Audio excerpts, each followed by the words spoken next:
This concept that I'm going to share with you has helped me book more meetings, sign more clients, make more money, keep clients for longer, and even get a job back when I was working in retail. And I'm going to quickly walk you through exactly what it looks like, and more importantly, how you can use it to help you grow your business and really just help you enhance every area of life. Because as we all know, sales comes up with everything that we do, right? It's just an element of communication. Sales is what makes us more persuasive, in many ways, more charismatic, more engaging, more fun to be around. There's so many different benefits that come when you associate with sales and what sales really is, which again is just a form of communication. But there's this very small, easy concept, and the concept is the other person's benefit. And what I mean by that is we have to understand and appreciate that by nature, humans are pretty selfish, right? We want what we want. The reason that you click this video is because I'm promising something of your benefit. I'm promising that you're going to learn something that's going to help you, as I said, book more meetings, close more deals, make more money, and ultimately live a happier and better life. And that's the concept of this video. It's all about the other person's benefit. If I open this call and I started going straight into how something has benefited me, the only reason that you'd be interested in that is because you would associate that benefit as something that you can achieve as well. Okay, so that's exactly why I do it. I talk about the things that this concept has helped me with, and thus the things that it can help you with as well, and that is a benefit for yourself. So when you realize that every human is in some way or another quite, for lack of a better word, selfish, we realize that everything that people do is for them. It's with them in mind. That also comes to when it comes to booking meetings for your agency. You want to book meetings to help other people, to help you ultimately, and help the people around you because it makes you feel better. And they only want to book a meeting with you if they think it's going to be beneficial. They only want to give you money if they think it's going to benefit them and their goals and their vision, etc., etc. Okay? So the core basis of everything that I'm saying here at the most basic format is just whenever you're talking with something, pose the thing. They're talking with somebody, pose the thing, whatever it is that you're talking about, in their best interest. So when it comes to trying to book more sales calls, what are the benefits of somebody attending that meeting with you, right? The mistake that a lot of people make is they go and start trying to sell the service or whatever it is before actually selling the meeting. The meeting has more benefits than the service initially. And what I mean by that is, let's just say that you sell Facebook ads. You have an offer that's based on Facebook ads, and you want to go ahead and ultimately book more meetings so you can sign more clients and make more money. Well, what a lot of people do by mistake is they go out there and say, hey, you should be running Facebook. They, in their cold email, in their outreach, they'll go ahead and they'll start talking about the service. Now, this used to be an issue longer, like a more prominent issue a while back. Nowadays, people know not to kind of do that, and they focus more on the offer. And, people, myself included, when we make videos like this, we tell you to focus on the transformation that you're offering somebody, which is essentially the offer, the primary promise that somebody could achieve by buying your offer. And the reason that we do that, again, is all based on their benefit. It's for their best interest. So the concept, again, is to reinforce this and give you a couple examples of how this looks in real life, is when you're doing appointment setting, i.e. when you're doing outreach, prospecting, creating content like this, whatever you're doing some form of marketing and sales, you want to think about their best interest. So when I'm creating content like this, I'm repeating the benefits that you're going to be able to achieve by listening and following the advice that I'm giving, right? Because it's all about you. This content is not about me. Yes, I have a reason for creating content, which is to build my image and then build my business, ultimately make more money and make a bigger impact. Yes, there's a selfish reason that I create this content, but you also have a selfish reason for watching this content. And in your scenario, that selfish reason is just so you could ultimately, as I said before, make more money, live a better life, live a happier life, or whatever it is that you're trying to achieve. So the way that this looks in actuality, to give you a few examples, I'm going to start with the example of how I got my second job, because I think it's an example that, albeit is not exactly related to an agency, you will see how this ties into the agency space. So I was applying for a job at a home furnishing store. They sold furniture and lightings and just furnishings for the house, right? And part of the interview, before the interview, they told us there's going to be a question, like a regular interview where there's a question answer type of thing. You talk with them. And then there's also going to be a demo pitch.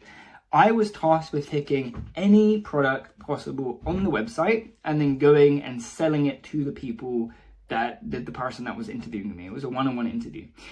And I decided to pick something a little bit difficult, right? Or something I perceived to be difficult. I was around 16 at the time, and I was 16, 17, been looking into sales for a while, and I understood this concept well. I understood that sales is all about the other person. It's about what is their best interest. So we sat down for the interview, we did the question and answer thing, and he said, okay, well, now it's time for us to do this role play. And he said, so what is it you're going to be selling today? And I told him that I was going to be selling a duvet, all right? It was a specific duvet, I think that, is it a comforter internationally? I don't know. It's like the thing that you sleep with on a bed, right? It goes over you and it keeps you warm. Most of you should know what I'm talking about.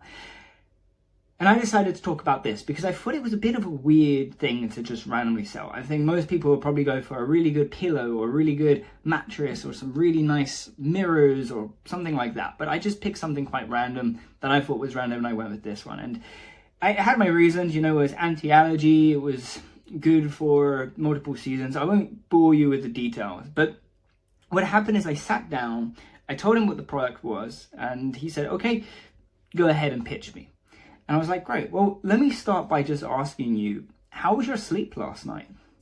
And he was very, very, you could see he was very taken aback. You can see in his body language, he didn't expect that. And he jolted back and kind of like had a somewhat half impressed, half confused kind of reaction on his face. And he went on to tell me, he was like, well, it was okay. I was like, can you give me some more detail? Can you expand on that some more? He's like, yeah, I'm staying in a hotel right now because we're doing the interviews, which means I'm away from the wife, which is nice because I've got more peace in my bed, but also it's colder because I was by myself. Like all of this, just whatever he was saying.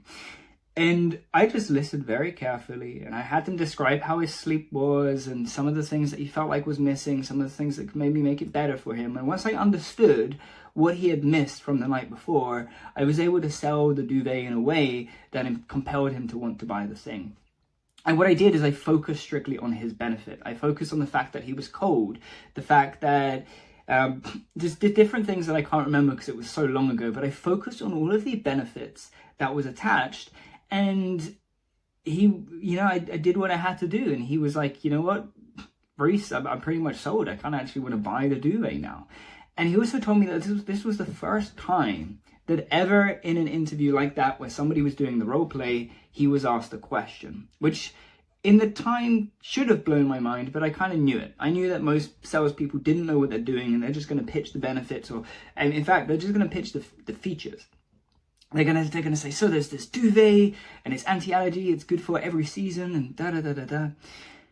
But that would have been the wrong approach to take. The only reason that he was interested and so impressed and felt like it was perfect for him is because I spent the time asking him questions about himself first and getting to know my customer first, and then positioning the vehicle, the duvet, as the vehicle to go from uncomfortable sleep to the best sleep of his life. And that's when he ended up purchasing. So how does this relate to the agency space? Well, there's a few different ways. Firstly, when it comes to your appointment setting, why do we want people to book in a meeting? We want them to book in a meeting because we've got an offer that promises a desired situation that they may or may not be interested in.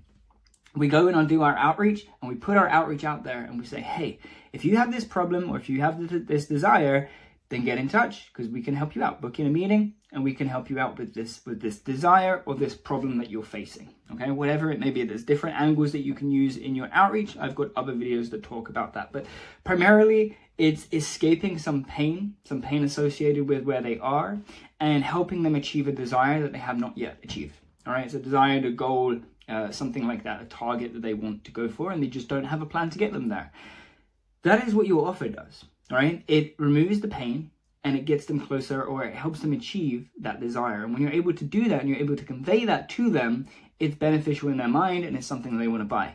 So with the outreach, we put it out there, and if somebody's interested, they essentially put up their hand and say, I'm interested in that thing. Then we book in a call with them. And then when it comes to the sales call, we start with these questions to figure out in which way, firstly, would our offer even benefit this person in the first place? If so, we ask them the questions to get the answers that we need to make our pitch customized to them and to make them have the reaction of, okay, the reason that I haven't achieved my dream life or solved this problem is because I don't have this offer. And by buying this offer, I will be able to achieve the desires that I have, achieve the goals that I have, and remove the problems that I have. That, and most importantly also, that this is perfect for me. And that's the kind of impression that we want to give off. And we can only do that by asking the right questions, getting the right data that we need, and then communicating that back to them when we're selling the offer. And we sell the offer in a way that's going to hit as many of those pillars that they kind of mention, those benefits that they're after, those problems that they have. We're getting our offer and we're just positioning it to them in the best way possible based on what they told us that they're after and what they don't yet have and the reason they haven't been successful. So overall, hopefully you understand the concept here is pretty simple. What is the benefit for the other person? So whenever you're doing anything going forward, whether you're writing scripts for your outreach, making content for videos and pieces of content for content, or sales calls, sales frameworks, sales pitches, handling any objections, whatever it may be, right? And this even exists when you have clients, by the way, because you've got to kind of sometimes you've got to sell your clients on certain things. And the reason and the way that you do it and the way that we do everything like that is we focus on the benefit for them. Okay, and you can use this again for business, you can use it for social life, you can use it for pretty much anything. Just think, what is the benefit for the other person, and focus on that, because ultimately it's all they care about. Now, if you're an agency owner that's struggling to get a more consistent and predictable flow of clients, but you would like that, you would like more clients, then click the first link down below. I've got a few slots open for my one-on-one. You can work with me directly. We'll one-on-one work together to look at everything that's going on in your business right now, what's working, what's not, and ultimately set you up with the systems that you need to book more meetings and sign more clients for your agency so you can scale with more predictability. If you want that, click the link below. If not, that's totally fine. Click the subscribe button instead. I make these videos twice a week to help you grow your agency. Aside from that, thanks for watching this video. If you got any comments, just leave it down below. I hope this one was informative. It's a very simple concept, and it's one that a lot of people talk about, but I hope I was able to convey it today with my example in a way that allows you to go deeper and truly internalize this concept, because it will change everything in the way that you book more meetings, make more money, and ultimately make more sales and grow the agency. Okay, I'll see you in the next one.